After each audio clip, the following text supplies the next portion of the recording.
Pemerintah terus berupaya dalam mewujudkan swasembada pangan, bahkan swasembada pangan yang sebelumnya ditargetkan terrealisasi pada tahun 2029 mendatang, kini dipercepat menjadi tahun 2026. Menteri Koordinator Bidang Pangan Zulkifli Hasan mengungkapkan setidaknya ada dua jurus utama atau strategi yang tengah dilakukan pemerintah untuk mewujudkan target tersebut, yakni mencakup pembangunan lahan pertanian baru atau food estate dan optimalisasi lahan pertanian yang sudah ada. Selain membangun yang baru, langkah kedua adalah mengoptimalkan lahan pertanian yang sudah ada. Zulhas menegaskan pemerintah telah mengkaji luas lahan sawah yang bisa dimaksimalkan.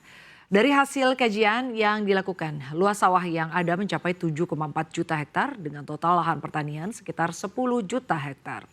Produksi gabah saat ini sekitar 54 juta ton, tetapi sempat turun akibat El Nino menjadi 53 juta ton.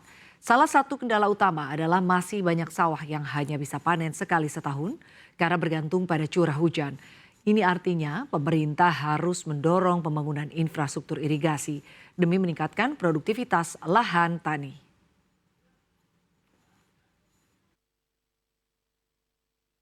Pertama, tentu tidak ada pilihan kita harus membangun yang baru.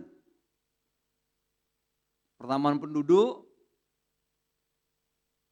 Jawa yang over kapasitas, Jawa itu mestinya 80 juta, penduduknya sudah 160 juta, Jawa. Oleh karena itu sebagian daerah sudah di bawah permukaan laut, alih fungsi lahan yang cepat sekali di Pulau Jawa. Ya. Lahan-lahan pertanian berubah menjadi industri, menjadi perumahan dan lain-lain. Harusnya Pulau Jawa menjadi pusat keuangan, pusat pendidikan, pusat industri kreatif, tapi sekarang menjadi pusat pertanian. Karena separuh lebih, hampir 60% hasil pertanian itu masih di Jawa.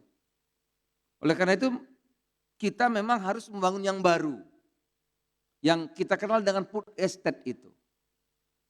Sekarang Mentan lagi di Wanam, lagi di Merauke.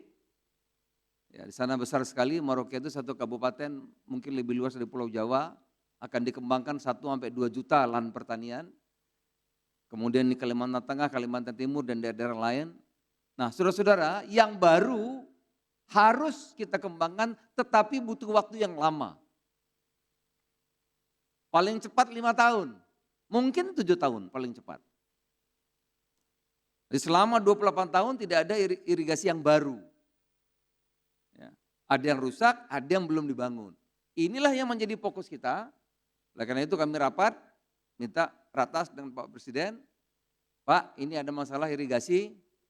Irigasi kira-kira ada 2 juta hektar yang perlu kita perbaiki, uangnya sudah ada di PU 22 triliun, yang 22 triliun itu Pak tolong kita bintangkan dulu khusus untuk irigasi, jangan untuk jalan yang lain-lainnya.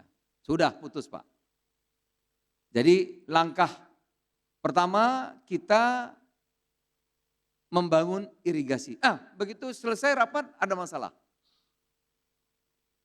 Karena irigasi itu dibagi seperti tadi. Ada urusan kabupaten, ada urusan provinsi, ada urusan pusat. Aturannya enggak boleh, ada jalan kabupaten tidak boleh dibangun oleh pusat. Yang boleh dibangun oleh pusat adalah jalan negara. Sementara kabupaten tidak membangun irigasi. Yang dibangun jalan, walaupun di judulnya jalan menuju irigasi. Tapi yang dibangun jalan.